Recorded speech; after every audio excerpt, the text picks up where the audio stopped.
우리가 계속해서 주일 오후 젊은이 예배 시간 통해서 다윗의 일생을 좀 깊이 숙고하고 있습니다. 오늘은 귀한 시간 귀한 말씀 통해서 기도하고 있습니까?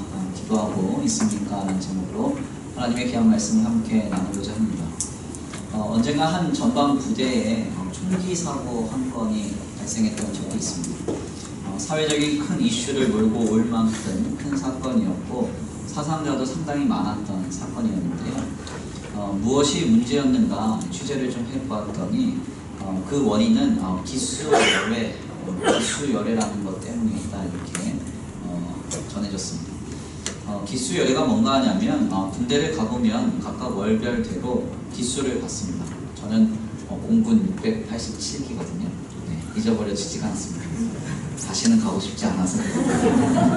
아무튼 그런데 이런 기수가 있는데 이 기수 월별로 받든 아니면 주별로 받든 어떤 기수를 받았는데 군대는 이제 계급 사회이기 때문에 높은 기수가 나가고 자신의 기수가 높아지면 그만큼 대우를 받게 됩니다. 또 그 기수에 따라서 진급을 하는 시기가 이제 결정되기도 하죠.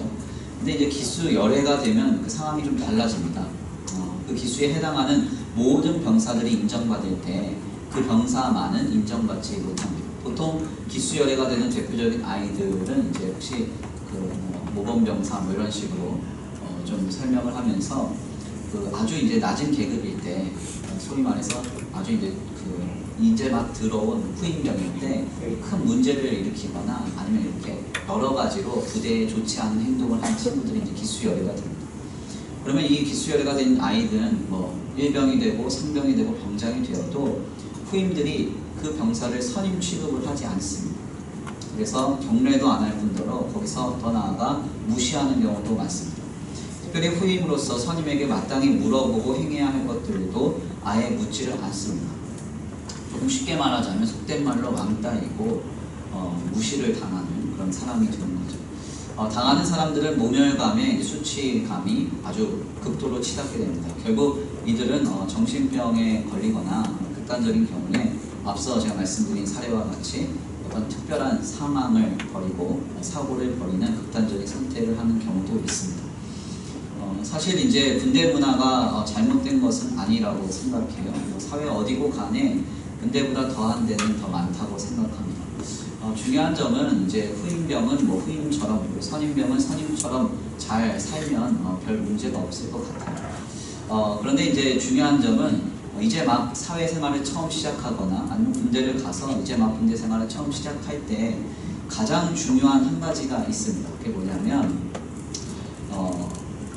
잘 모르기 때문에 그리고 적응을 해야 되기 때문에 일일이 확인받고 물어서 움직이는 것이 가장 안전하다는 거예요.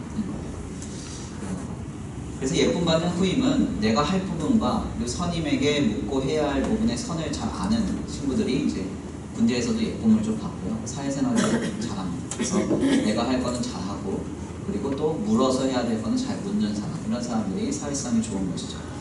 특별히 이제 사회생활이든 군대생활이든 초반에는 정말 많이 물어봐야 돼요. 왜 그런 거 하냐면 환경과 사람 그리고 용어가 다 각자 다르기 때문에 그렇습니다. 그래서 이제 초년생일 때는 실수하기가 매우 쉽죠. 특별히 이제 군대 생활에서 완전 후임일 때에는 질문을 많이 선임들이 받아주기 때문에 많이 묻고 빠릿빠릿하게 행하는 것이 좋습니다. 저희도 이제 이번에 형제 2명을 군대 보내는 선별회를 했거든요. 그래서 우리 이승용 형제가 아마 지난주 월요일날 입대를 했을 거고 9월 초면 의빈이가 또 입대를 할 겁니다. 잘 갔다 돌아올 수 있도록 기도해 주시기를 바라게 됩니다. 아멘이 없으면 어떡해요. 요즘 군대가 아니죠. 핸드폰도 들고 가고 그러니까 그래도 기도 많이 해주시기를 부탁드립니다. 특별히 이제 이 초면생, 그러니까 사회초년생이든 군대에 처음 입소해서 처음 후임병 생활하는 친구들은 간에 중요한 점은 이제 그 선임에게 많이 질문하는 거예요. 특별히 이제 묻지 않고 행동하면 거만하다고 오해를 받는 경우가 많고 묻지 않고 실수하다 걸리면 선임은 이를 무시했다고 여기고 후임에게 좀 가혹한 행위를 할 때가 많습니다. 초반에는 그래서 좀 눈치가 보이더라도 많이 묻고 빨리빨리 어떤 상황을 파악하는 것이 중요하죠. 이제는 그나마 잘 질문도 받아줍니다. 신앙생활에 있어서 성도에게 요청되는 자세는 뭔가 하면 바로 항상 주님 앞에서는 사회 초년생인 것처럼 물어보는 군대에 이제 막 들어간 사람처럼 괜히 이제 주님 앞에 나는 신앙생활을 10년, 20년 했는데 주님 하시면 다 알아듣습니다. 이렇게 이런 태도를 가지면 안 돼요. 하나 말씀하셔도 난 열을 한다. 이런 태도로 우리가 주님 앞에 나아가는 게 아니라 항상 주님 앞에는 어린아이처럼 이제 갓 태어나서 이제 우리의 삶을 막 직면하는 사람인 것처럼 하나님께 늘 물어야 합니다. 자꾸 물어야 하나님께 공급도 받고 지도도 받을 수 있습니다. 묻는다는 게 뭐죠? 묻는다는 게 바로 기도입니다. 기도. 성경이 항상 기도의 자세를 요청해요. 우리가 잘 아는 항상 기뻐하라, 쉬지 말고 기도하라, 범사에 감사하라, 이는 그리스도 안에 있는 너희를 향하신 하나님의 뜻이다 할 때요. 여기서 중요한 이야기가 쉬지 말고 기도하라 잖아요. 쉬지 말고 기도하라는 건 뭐예요? 계속 기도하라 이런 거. 계속. 별로 도전이 안 되시나요? 계속 기도하라. 특별히 중요한 점이 있어요. 이 묻지 않음, 즉 기도를 하지 않으면 성경은 죄라고 말합니다. 그래서 하나님 앞에 기도하지 않고 행하는 것이 인정을 받거나 기도하지 않고 어떤 걸 결정하는 문제에 대해서 하나님이 긍정적으로 성경에서 묘사하는 경우는 단 한 번도 없습니다. 그러니까 성도는 뭔가를 결정하고 뭔가를 판단하고 행할 때 가장 먼저 한 가지 과정을 통과해야 되는데 그 과정이 뭔가 하면 바로 하나님께 묻는 과정, 즉 기도가 필요하다는 거예요. 어떠신가요? 뭔가를 결정합니다. 뭔가를 행해야 됩니다. 기도하고 행하세요? 기도하고 결정합니다. 그렇지 않다면 여기 있는 분들은 다 죄를 이미 지은 것입니다. 인정하고 싶지 않으셔도 하나님 앞에 범죄자. 기도를 해야 돼요. 아멘. 하나님께 물어봐야 돼요. 우리가 아는 지식과 능력과 힘으로 오늘 우리의 삶을 우리가 살아가는 것이 아닙니다. 어떤 분들이 그런 얘기를 해요. 기도가 돼야 기도를 하지요. 기도를 어떻게 하는지 난 모릅니다. 이렇게 얘기합니다. 이건 좀 잘못된 이야기예요. 하나님은 우리의 아버지시잖아요. 그렇죠? 부모님께 자신의 요구를 요청할 줄 모르는 자식은 한 사람도 없습니다.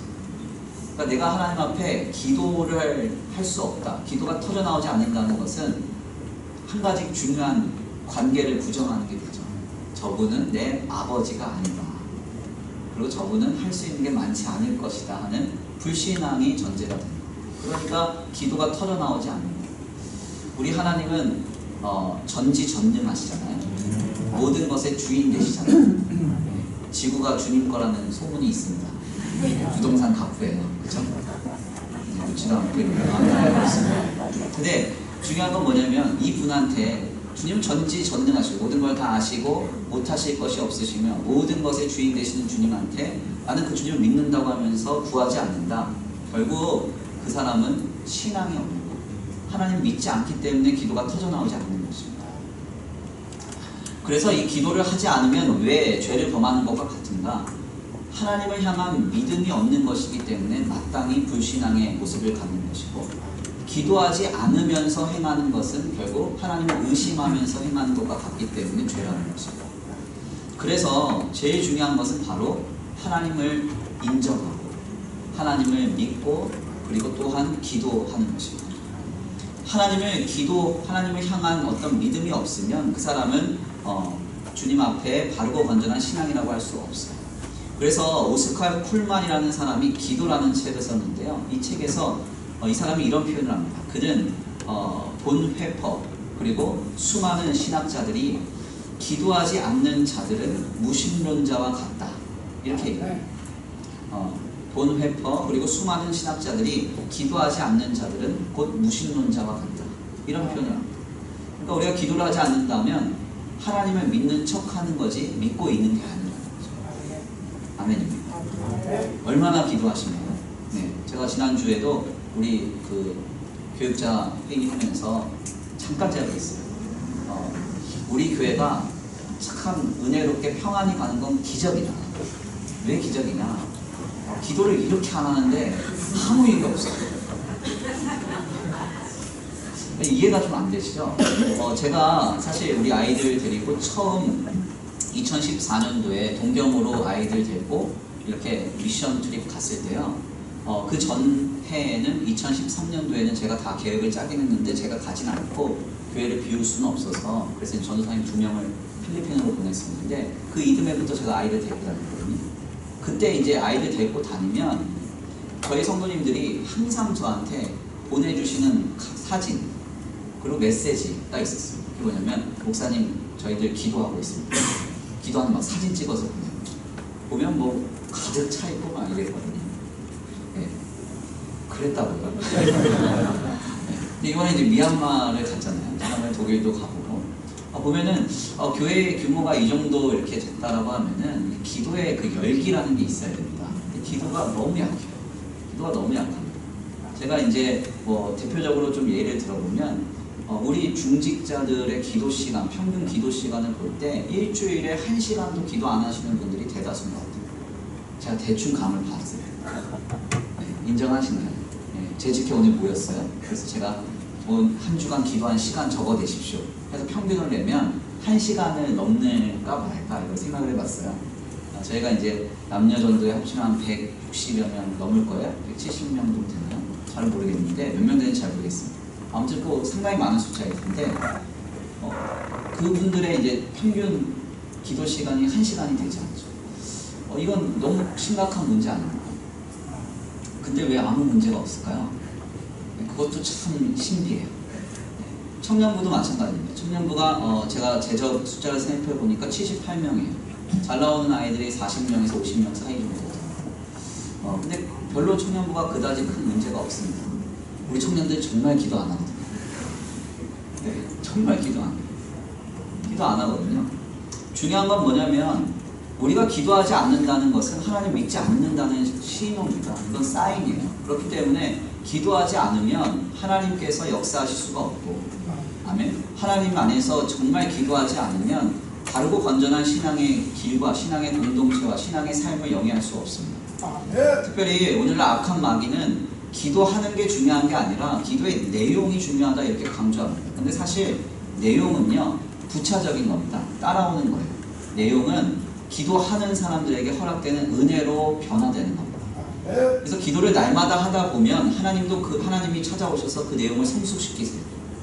아멘입니다. 물론 어떤 분들이 이제 통과 의뢰처럼 그냥 앉아서 막 내가 하고 싶은 말만 하고 간다. 이건 좀 문제가 있지만 하나님과의 긴밀한 소통을 하는 기도라면 하나님이 말할 수 없는 탄식으로 우리의 말할 바를 알게 하시고, 아멘입니다. 하나님의 감동이 우리를 찌르고 때림으로써 회개하게 하시고 우리를 깨트리십니다. 그래서 중요한 건 뭐냐면 깊이 있는 기도가 회복되어야 돼요. 청년부들도 그렇고 우리 교회도 그렇고 저희도 그렇고 제가 사역자들한테도 우리 기도를 많이 해야 된다 이렇게 도전했거든요. 우리가 정말 기도를 많이 해야 됩니다. 하나님 안에서 그래서 우리의 기도가 성숙에 이르는 역사가 이루어져야 돼요. 서울대학교를 졸업하고 서울장신대에 지금 교수님으로 계시는 송인설 교수님이 영성의 7계단이라는 책을 썼는데요. 그 책에서 이런 이야기를 합니다. 어떤 기도를 하든지 일단 말리지 말고 해라 이런 얘기입니다. 어떤 기도를 하든지 일단 말리지 말고 일단 해라. 그러면 그의 기도가 점점 성숙되어져서 처음에는 간구의 기도만 주를 이루다가 나중에 점차 그 범위가 넓어지고 깊어지고 성숙된다 이렇게 말합니다. 그러니까 일단은 성도들은 기도의 자리로 나서 기도해야 돼요. 무릎 꿇고 기도하고, 아멘. 하나님과 긴밀한 소통을 나눌 수 있는 기도의 자리를 허락해야 하는 것입니다. 만들어 가야 됩니다. 아멘은 너무 세게 하시면 제가 놀래니까 살살 하셔도 돼요. 살살. 아무튼 그래서 중요한 건 뭐냐면 기도를 반드시 해야 된다. 오늘 본문의 말씀은 바로 이것을 우리에게 도전해요. 오늘 본문의 말씀에서는 다윗이 연약한 시기를 지나는 장면이 우리에게 전해집니다. 다윗은 이제 도망 다니는 중에도 하나님께 은혜를 받아서 아둘람 공동체를 이루었고 여기에 지혜로운 여인인 아비가일과 만남으로써 다윗은 또 다른 도약을 할 수 있었습니다. 그런데 이랬던 그가 갑자기 어느 날 블레셋으로 도피하게 돼요. 하나님이 기뻐하시지 않는 일을 하는 거죠. 또 블레셋으로 가서 어떤 일을 하냐면 가드왕 아기스한테 붙어서 하나님이 원치 않는 그 주변 이웃들을 막 침노하는 일들을 감당합니다. 그가 왜 갑자기 블레셋으로 도피하고 하나님이 기뻐하시지 않는 인생을 살게 되었는가? 그 원인은 오늘 본 말씀 1절에서 우리에게 전해집니다. 오늘 본 말씀 1절인데요. 우리 함께 다 같이 봉독해볼게요. 오늘 본문 말씀 사무엘상 27장 1절이요. 함께 봉독합니다. 시작. 다윗이 그 마음에 생각하기를 내가 우리를 사울의 손에 붙잡으리니 블레셋 사람들의 땅으로 들어가는 것이 좋으리로다. 사울이 이스라엘 온 동에서 다시 나를 찾아와 하나님이 내가 그의 손에서 벗어나리라 하고. 1절 말씀을 보니까 다윗이 왜 갑자기 블레셋으로 도피하기를 원했느냐, 너무나도 황당하게도 그의 마음에 사울에게 내가 잡힐 수도 있겠다 하는 그 두려움이 찾아왔기 때문이다, 이렇게 말합니다. 우리는 1절의 말씀을 보면서 좀 마음이 어렵죠. 왜냐하면 하나님이 다윗이 블레셋으로 도피하길 원하지 않았는데도 다윗은 이를 너무나 쉽게 결정했다는 것입니다. 그동안 다윗이 도망다니면서 어렵고 힘들었지만 그는 그 모든 여정 속에서 하나님의 은혜와 역사를 경험했습니다. 하물며 손에 피 한 방울 묻히지 않고서도 자신에게 매우 수치를 주었던 나발을 죽이시는 역사를 현장에서 바로 직전에 보았고요. 그뿐만 아니라 그는 도망다니면서도 자신의 주변에 있는 사람들이 점차 늘어나고 강대해짐을 경험했습니다. 이러한 하나님의 역사의 현장 속에 있었음에도 불구하고 다윗이 어느 날 갑자기 사울에게 잡힐 것을 두려워하게 됩니다. 그리고 그 불안과 염려로 인해서 그는 블레셋으로 도피하게 되는 것입니다. 블레셋으로 도피하는 것은 주님과의 관계를 단절하는 것을 의미하기도 했어요. 우리는 다윗이 시편의 대부분을 지었음을 잘 알고 있는데요. 그런데 이 시편을 보면 표제라고 하는 삶의 자리가 전해집니다. 그래서 시편을 해석할 때는 표제를 바탕으로 해석하는 것이 가장 건전해요. 어떤 상황에서 이 사람이 왜 이런 노래를 불렀느냐 전제하고 그 시편을 해석해야 한다는 것입니다. 그런데 놀랍게도 블레셋에서 다윗이 1년 4개월 동안 지내게 되는데요. 놀랍게도 이 블레셋 땅에서 지은 시라고 전해지는 내용은 단 하나도 없습니다. 혹시 표제를 읽다가 다윗이 블레셋에서 1년 4개월 살면서 불렀던 노래, 이런 표제 보셨어요? 그런 표제가 없어요. 무슨 얘기예요? 다윗이 두려움과 염려로 인해서 주님의 뜻을 버리고 블레셋이라는 땅으로 도피하였을 때 하나님과의 관계가 끊어졌다는 거예요. 그는 하나님 앞에 노래하지 않았습니다. 하나님 앞에 기도하지 않았고 하나님 앞에 고백하지 않았습니다. 영적인 암흑기와 같은 시기를 살았다는 거예요. 실상 인간의 삶에 가장 어려움을 주는 심리적 요소 중 하나는 바로 불안과 염려입니다. 제가 강단에서 많이 말씀드리지만, 그래서 사회학자인 알랜드 보통은 이제 불안이라는 책이 사회적 현상이다, 우리 안에 있는 내재적 현상이다, 이렇게까지도 얘기했죠. 어떤 책에 보니까 염려와 불안의 문제로 이르는 정신적 질병으로 인해 사회 한 해마다 치르는 사회적 손실 비용이 약 2조 원에 이른다. 엄청나죠. 그러니까 우리나라의 이 염려와 불안으로 인해서 생기는 정신적 질병으로 인해서 한 해마다 우리나라가 사회적으로 치르는 비용이 연간 2조 원씩을 쓰고 있습니다. 2조 원이 얼마나 큰 돈인 줄 아세요? 네, 아시죠? 2조 원이 예를 들어서 뭐 이런 얘기를 설교 때 하는 건 건전하지 않지만, 석가모니가 살아있다고 볼게요. 그때 살아서 태어나자마자 하루에 100만 원씩 써서 오늘날까지 하루에 100만 원씩 써도 이 돈이 다 못 씁니다. 재산이 그때부터 100만 원씩 써서 지금까지 100만 원을 써야 재산이 불어나는 걸 막을 수가 있어요. 이게 좀 뭔가 그러니까 엄청난 손실이라는 거예요. 엄청난 손실. 혹자의 표현에 의하면 염려는 원래 꼬리에 꼬리를 물어서 촘촘한 그물과 같아서 한번 걸리면 발을 빼기가 어렵다, 이렇게 표현합니다. 그러니까 우리 안에 어떤 염려의 문제, 불안의 문제가 생기면 신앙으로 반응하기가 매우 어려워진다는 거죠. 그게 물질의 문제든 자녀의 문제든 가정의 문제든 생업의 문제든 어떤 것이든 간에 염려가 한번 들어오면 우리의 마음이 막 쥐고 흔들린다는 거예요. 오죽하면 우리 예수님도 생활의 염려로 너희의 마음이 어두워질까 조심하라 그랬어요. 생활의 염려가 우리에게 찾아오면 우리의 마음이 어두워질 수 있어요.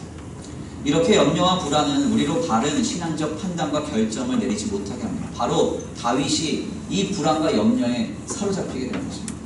그래서 하나님의 뜻은 분명 블레셋으로 가서 도피하는 생활이 아니었음에도 불구하고 그 가드왕 아기스에게 평생을 종처럼 그렇게 보이며 살 것처럼 사는 삶을 사는 것이 하나님의 뜻이 아니었음에도 불구하고 염려와 불안 때문에 주님이 역사하신 현장을 다 뒤로하고 그냥 블레셋으로 도망가 버린 것입니다.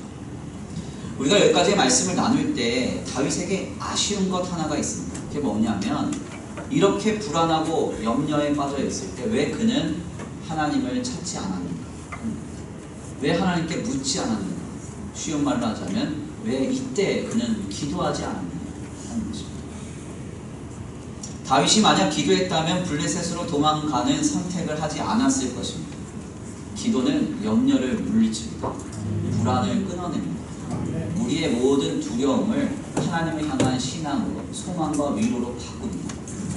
그런데 중요한 점은 다윗은 이 중요한 순간에 불안과 염려에 빠져 기도하지 않았습니다. 주님을 단 한 번도 찾지 않았고 주님께 묻지도 않았습니다. 결국 그는 블레셋으로 도피하여 영적인 암흑과 같은 시기를 1년 4개월이나 그에게 보낸 것입니다. 그러므로 우리는 여기서 바로 다시금 바른 신앙을 도전받게 됩니다. 그것이 무엇입니까? 우리는 주님 앞에 항상 기도해야 한다는 것입니다. 주님을 항상 붙들어야 한다는 것입니다. 내가 힘이 있든 힘이 없든, 내가 가진 것이 있든 가진 것이 없든, 내가 무언가를 성취하든 성취하지 못했든, 약하든 강하든 우리는 주님을 신앙하기 때문에 주님을 찾고 구하고 두드려야 합니다. 예수님은 이것을 매우 분명하게 강조하셨습니다. 주님의 가르침의 핵심 정수를 담고 있다고 전해지는 산상수훈은요, 마태복음 5장에서부터 7장까지의 내용입니다.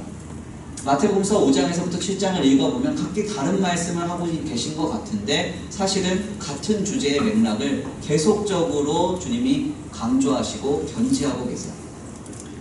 마태복음 5장을 보십시오. 먼저 심령이 가난한 자는 복이 있나니 그들이 천국을 받을 것이다 하는 그 천국이 저희의 것입니다 하는 그 선포로부터 하나님의 말씀이 산상수훈으로 전해지죠.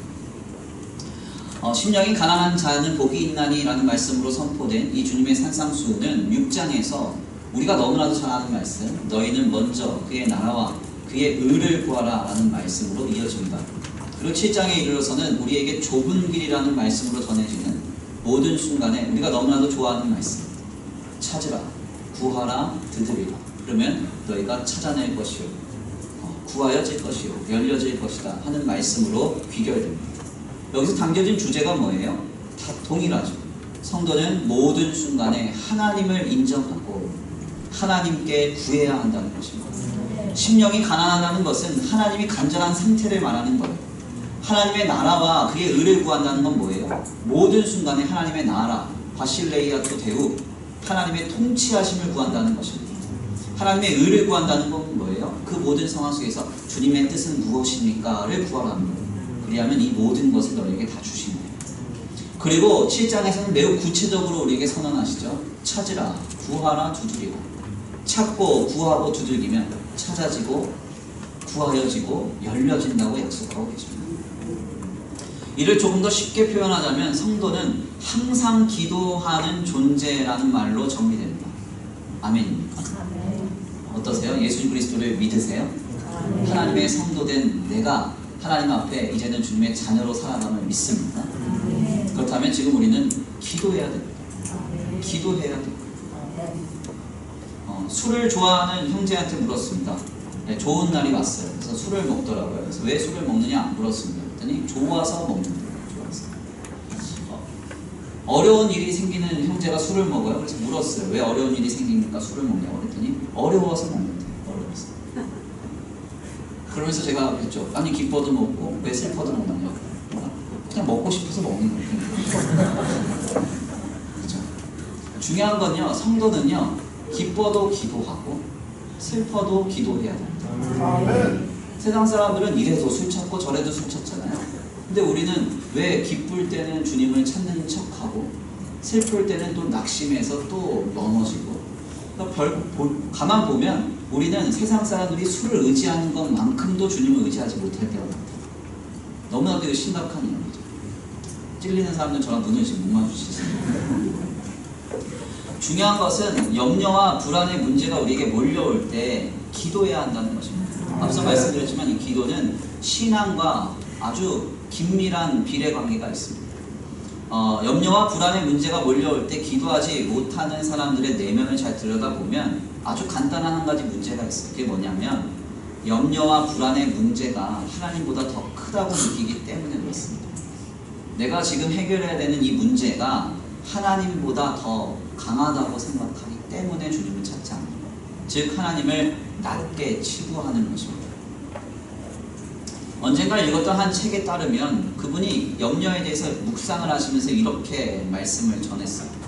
이 시대를 사는 교회가 가장 큰 지은 죄가 있다면 그것은 바로 하나님을 시시한 존재로 격화시킨 것이다. 참 인상적인 표현이죠. 특별히 이 말을 먼저 하시면서 이 시대를 사는 교회가 지은 가장 큰 죄는 하나님을 시시한 존재로 격화시킨 것이다. 이렇게 말하면서 오늘 우리가 염려에 빠져 하나님을 믿고 찾지 못하는 문제를 지적하며 하나님의 영광이라는 단어를 아주 깊이 이렇게 해석하시더라고요. 그 해석의 내용은 이렇습니다. 하나님께 우리가 영광을 돌린다는 말에서 이 영광은 무겁다는 뜻이에요. 결국 하나님을 모든 삶의 현장보다 가장 무겁게 여기는 것이 성도가 하나님께 영광 올려드리는 삶을 사는 거랍니다.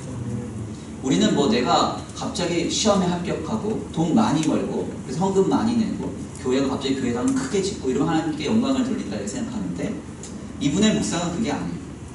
하나님께 영광을 돌린다는 말은 우리의 삶의 모든 순간에 하나님을 가장 무겁게 여겨야 됩니다. 하나님을 가장 무겁게 여길 때 염려와 불안의 문제 앞에 우리는 주님을 찾게 되어 있고 주님께 구하게 되어 있고 주님을 붙들게 되어 있다는 거예요. 오늘 우리가 기도하지 않는 이유는 하나님을 시시하게 여기고 하나님의 문제보다 가볍게 여기기 때문입니다. 진정 주님을 믿고 주님의 영광에 사로잡혀 있는 성도는 모든 문제 앞에서 주님께 다만 기도할 수밖에 없다는 것입니다. 저는 오늘 귀한 말씀을 정리하면서 우리 모두가 먼저 기도를 도전받기를 원합니다. 기도가 얼마나 기본적이면 중요한 것인지 우리 믿음의 선조들이 이런 말을 우리에게 전해주잖아요. 기도는 호흡이다. 그렇죠? 먹는 것보다 숨 쉬는 게 더 중요해요. 맞아요? 돈 있는 것보다 숨 쉬는 게 더 중요합니다.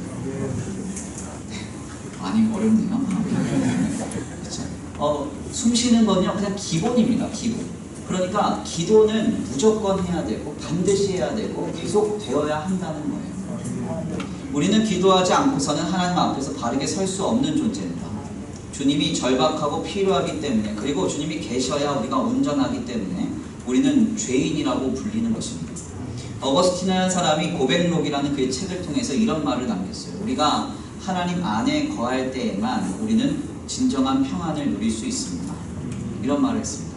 무슨 말인가 하냐면 성도는 하나님이 찾아오셔야만 온전한 상태를 이루고 온전한 삶을 이뤄갈 수 있다는 것입니다. 다윗은 늘 하나님과 동행하며 그분과 교제하는 사람이었습니다. 오죽하면 성경에 보면 하나님이 그에게 직접적으로 말씀하시는 장면이 여러 번 목도입니다. 여호와께서 다윗에게 말씀하시고 중간에 누구도 없습니다. 그냥 직접 말씀하십니다. 이렇게 긴밀한 교제를 누렸던 다윗도 염려와 불안에 빠져서 그 문제를 하나님보다 더 크게 여겼을 때 그는 기도하지 않으므로 영적인 암흑 시기를 경험했습니다. 하나님이 아니 계신 것과 같은 상황과 관계를 그가 경험하게 되었다는 것입니다. 그러므로 오늘 귀한 말씀을 정리하면서 우리 귀한 청년들과 우리 성도님들을 도전합니다. 주님 앞에 정말 진정한 마음, 신실한 마음으로 기도할 수 있게 되기를 간절히 축원합니다. 이 시간 우리가 두려워하는 문제가 무엇입니까? 불안해하며 염려하는 것은 또 무엇입니까? 이 시간 주님 앞에 다 내려놓고 기도할 수 있게 되기를 원합니다. 우리의 기도를 통하여 우리를 바른 길로 인도하시고 감동하시며 도전하실 주님을 기대하는 이 시간이 되기를 간절히 축원합니다. 말씀을 좀 짧게 마치고요. 기도를 좀 길게 하겠습니다. 오늘 찬송 올려드리고 잠깐 기도하시는데요. 이 시간 다 같이 함께 기도하겠습니다. 하나님, 내 삶의 모든 문제를 두고 이 시간 주님 앞에 엎드리며 기도합니다. 하나님 앞에 신실한 마음으로 기도할 수 있는 중심을 회복시켜 주시고 이 시간 주님 앞에 더 경비하여 낮추어 기도할 수 있게 하여 주옵소서. 주님을 더 의지하게 하여 주옵소서. 우리 이 시간 함께 기도하시는데요. 찬송, 주가 일하시네 찬송 올려드리시고 말씀 붙들고 기도하시겠습니다.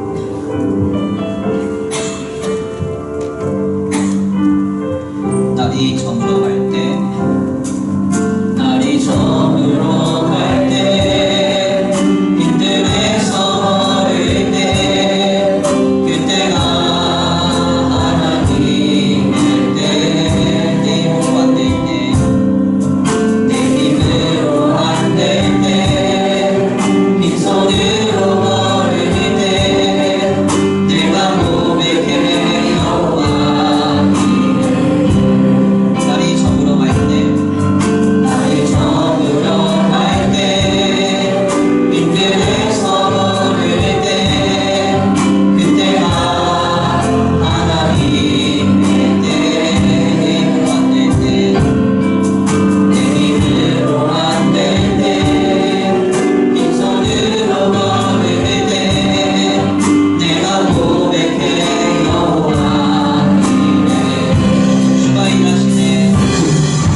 우리의 삶의 자리를 돌아보고 또 우리의 중심을 돌아보면서 하나님 앞에 겸손히 머리 숙여 기도하기 원합니다. 한번 주변을 둘러보세요. 기도할 문제가 얼마나 많습니까? 나라와 민족의 문제 앞에서, 또 우리 교회의 문제 앞에서, 또 우리 자신의 문제 앞에서 우리는 이토록 기도의 제목이 많음에도 불구하고 하나님 앞에 왜 더 절박하게 간절히 엎드려 기도하지 않는 것입니까? 하나님, 주님 앞에 겸손히 머리 숙여 기도하게 하여 주옵소서. 주님 앞에 몰입되고 집중되어 하나님을 절실하게 붙드는 그 기도가 회복되게 하여 주옵소서. 우리 다 같이 결단하고 소원하시면서 마음을 다하여서 주여 한번 부르시고 기도 올려드립니다. 주여 한번 부르시고 기도합니다. 주여!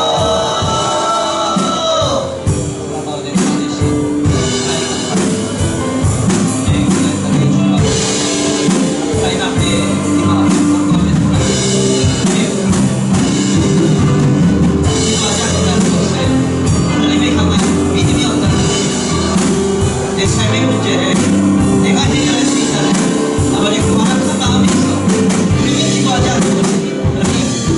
네 삶의 문제가 하나님보다 더 크게 여기기 때문에 불안하고 염려하며 기도하지 않는 때 하나님 앞에 아버지 네 삶에 역사하는 것입니다. 이 모습이 이 중심이 새롭게 되어지고 변화되기를 원합니다. 네 인생의 모든 문제들 가운데 하나님 앞에 겸손히 머리 숙여 기도하게 하여 주옵소서. 주님께 간절히 절복하게 하여 주옵소서. 주님이 아니면 안 된다고 하는 믿음을 가지고 중심을 가지고 이 자리에서 주님을 붙들며 기도하기를 원합니다. 주님이 간절히 구하기 원합니다. 주님을 찾기를 원합니다. 주님을 붙들기를 원합니다. 하나님, 지난날의 역사의 현장을 알면서도 문 앞에서 보여준 기적을 알면서도 염려와 불안에 빠져 아버지 기도하지 않고 그래서 뻔뻔하니 아버지의 모습을 공부합니다. 우리가 이 모습이 나오지 않습니까? 순간순간 주님을 잊고 살아가 우리의 삶의 문제를 하나님보다 더 크게 여기고 우리의 모든 순간 가능합니다.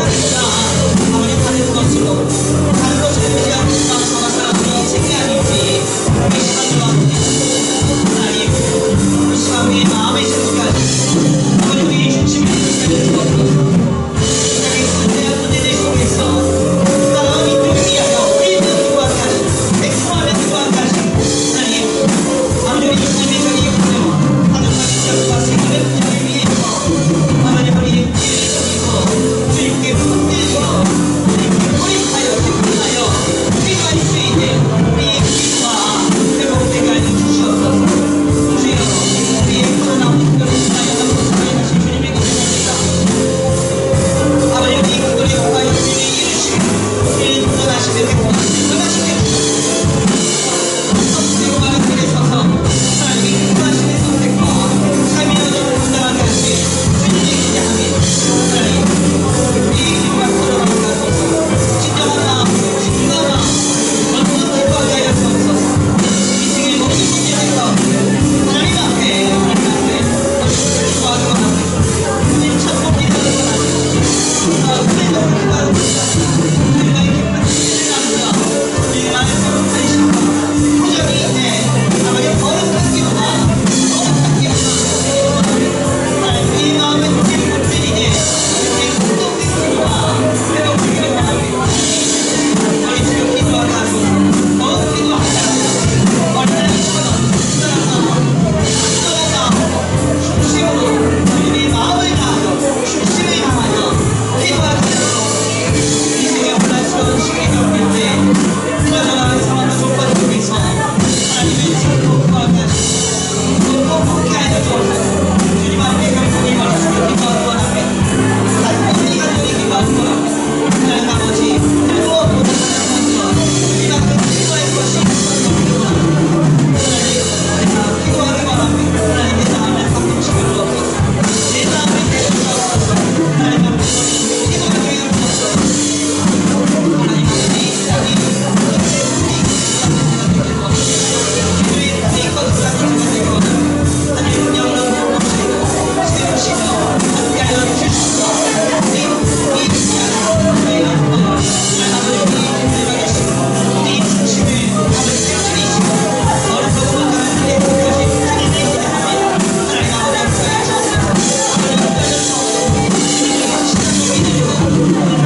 인도해 주셔서 감사합니다. 주님 앞에 귀한 말씀을 통하여 도전받고 깨닫게 하시니 감사합니다. 하나님과 긴밀한 소통을 가지고 하나님 앞에 겸손히 행하며 신실했던 다윗은 어느 날 갑자기 염려와 불안과 두려움에 빠져 돌이킬 수 없는 선택을 합니다. 블레셋으로 도망하여 하나님이 기뻐하시지 않는 삶을 감당하고 영적인 암흑기를 1년 4개월 동안이나 보내며 그의 영적인 상태가 추락하는 모습을 보게 됩니다. 하나님, 이러한 삶의 현장을 보며 오늘 우리의 신앙의 모습을 다시 한번 점검합니다. 하나님, 오늘 우리는 어떠합니까? 주님 앞에 늘 구하고 찾고 의지하는 아름다운 삶을 살아가고 있습니까? 주님을 나의 주님이라고 부르며 내 삶의 오직 유일한 그리스도 해답이라고 주님을 고백하면서도 결정적인 순간에는 내 감정이 앞서서 불안과 염려에 빠져 내 판단과 내 힘과 내 생각을 앞세우고 있지 않은지 이 시간 우리를 다시 한번 돌아봅니다. 주님, 모든 순간에 먼저 기도하게 하여 주시옵소서. 기도하게 만들어 주시옵소서. 우리의 마음을 감동하시고 아버지, 우리의 심령에 말할 수 없는 성령의 탄식으로 날마다 찌르시고 채워주셔서 하나님 앞에 나와 겸손히 늘 기도할 수 있는 우리의 삶이 되어지기를 원합니다.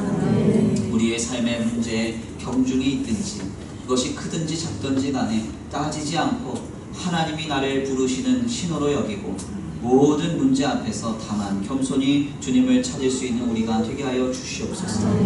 찾는 자에게, 구하는 자에게, 또한 두드리는 자에게 찾아지고 구하여지고 열려지는 역사를 허락하실 주님을 기대합니다. 모든 순간에 하나님의 통치하심과 하나님의 뜻을 묻고 나아가는 성도에게 모든 것을 더하시는 역사를 허락하시리라 믿습니다.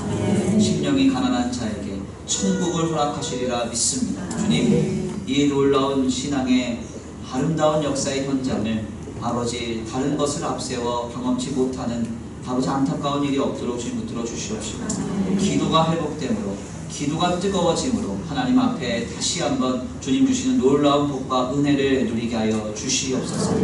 아버지, 특별히 우리 교회가 기도의 불이 꺼지지 않는 교회가 되기를 원합니다. 성도들이 한 마음과 한 뜻 되어서 하나님의 나라를 세워갈 때 하나님, 우리의 생각과 지식과 판단으로 감정으로 세워가는 것이 아니라 아버지, 주님 주시는 은혜로 세워가기를 원합니다.